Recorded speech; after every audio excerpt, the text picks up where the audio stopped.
ধন্যবাদ মার্জিয়া।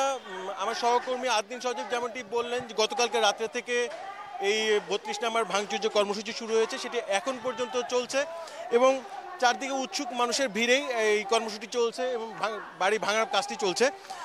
আপনি এর আগে যে এসকেভেটরের যে ব্যাপারটি ছিল, এসকেভেটরটা দেখা যাচ্ছে না, এসকেভেটরটি এখন নেই এখানটাতে। এখানে হাতুড়ি, হ্যামার এগুলো দিয়েই আসলে মূলত ভাঙচুরের ব্যাপারটি চলছে। আর এছাড়া বিভিন্ন স্লোগান, ইনকিলাব জিন্দাবাদ, নারা থাকবে, আল্লাহু আকবার স্লোগান সহ এই এই বাড়িটা ভাঙা হচ্ছে।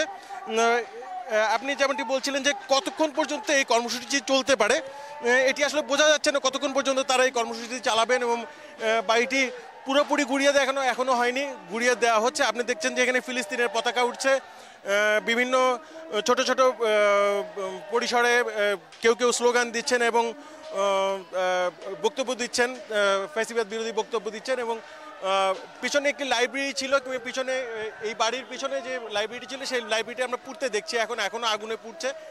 এছাড়া বিভিন্ন মানুষ যার যার মতো করে যে জিনিসগুলো ছিল সেগুলো যার যার মতো করে নিয়ে যাচ্ছে। তো কতক্ষণ পর্যন্ত এই কর্মসূচি তারা চলবে, কতক্ষণ পর্যন্ত চালানো হবে, এটি এখন পর্যন্ত আসলে বোঝা যাচ্ছে না। যতক্ষণ পর্যন্ত বাড়িটি সম্ভবত পুরোপুরি না ভাঙা হবে ততক্ষণ পর্যন্ত এই কর্মসূচি চলবে বলে ধারণা করা হচ্ছে। মার্জিয়া, এই ছিল আমার কাছে ৩২ নাম্বার থেকে সবশেষ।